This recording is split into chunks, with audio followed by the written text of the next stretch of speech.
शादियाँ इनकी खुशियाँ देखने के लिए की थी, मगर आज जवान बेटों के सामने मेरा मान मिट्टी में मिल गया। बर्दाश्त खत्म हो गई है, एक दूसरे से नाराज हैं। इतने में आशिर भी कहा जाता है, अबू मैं जा रहा हूँ। मुसर्रत कहती है, बेटा तुम कहाँ जा रहे हो? आबिद कहता है, कहीं नहीं, ईशल को कुछ दिनों के लिए मेके छोड़ने जा रहा है, आ जाएगा। आशिर कहता है, अबू सिर्फ ईशल इस घर से अकेले नहीं जा रही, ईशल के साथ मैंने भी इस घर से जाने का फैसला किया है। आबिद हैरानगी से आशिर की तरफ देखता है। आशिर कहता है, मैं मजबूर हूँ, मुश्किल वक्त में मैं ईशल को अकेले नहीं छोड़ सकता। मैंने ईशल का हाथ छोड़ने के लिए नहीं थामा था। जिस तरह से असद भाई को आयशा भाभी पर भरोसा है, उससे कहीं ज्यादा मुझे ईशल पर भरोसा है। वो इस घर के लोगों का बुरा नहीं सोच सकती। मुसर्रत को फौरन लगा जरूर आयशा ने ईशल को घर से निकालने के लिए कोई चाल चली है।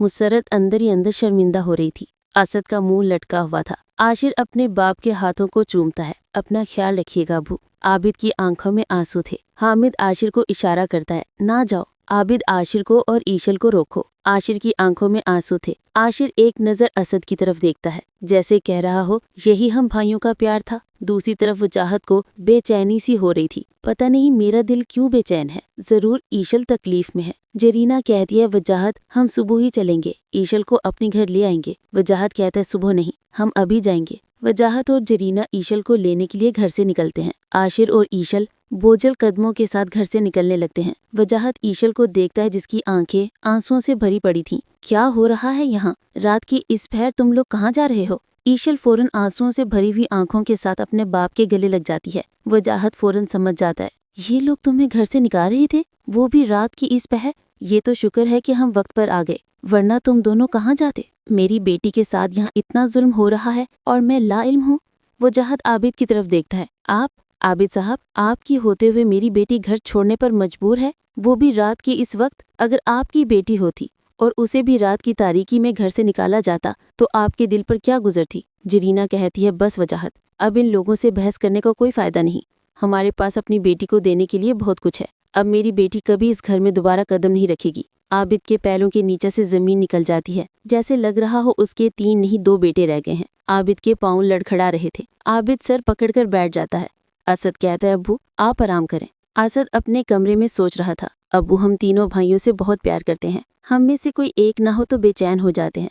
आशिर की गैर मौजूदगी में वो सुकून से नहीं रहेंगे। आशा असद के पास आती है, तौबा तौबा, आशिर तो बीवी का गुलाम निकला, बीवी के लिए घर बाप भाई सब छोड़ दिए। मैं इसलिए ईशल और आशिर की शादी की मुखालफत करती थी। ये बड़े घरों की बिगड़ी हुई लड़कियां ना खुद सुकून से रहती हैं, ना दूसरों को सुकून से रहने देती हैं। असद एकदम बेड से उठता है, मैं जा रहा हूँ।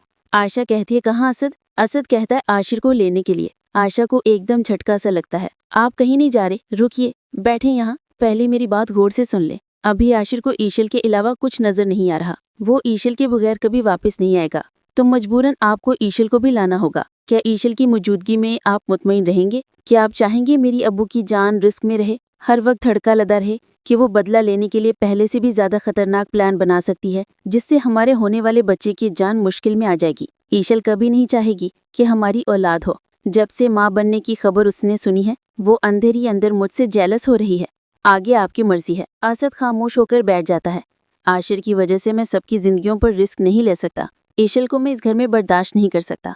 आयशा अंदर ही अंदर खुश हो रही थी। आयशा सोच रही थी, शुक्र है मैंने असद को वक्त पर रोक लिया, वरना असद तो मेरी सारी मेहनत पर पानी फेरने लगे थे। मुसर्रत आयजा को कहती है, ईशल को इस घर से निकालकर तुमने अच्छा नहीं किया। आयजा कहती है, अम्मी आप मेरी माँ है या ईशल की? क्या हो गया है आपको? पहले तो आप ऐसी नहीं थी, अब क्या हो गया है आपको? मैंने ईशल को नहीं निकाला, वो तो उसने हरकत ही ऐसी की थी। ताईचान हॉस्पिटल पहुंच के उनको हार्ट अटैक आ गया। अगर मैं भी वो टैबलेट खा लेती तो मैं भी आज हॉस्पिटल में होती। मुसर्रत कहती है, मुझे तुम्हारी बातों पर यकीन नहीं आ रहा। मैंने ईशल की आंखों में देखा है,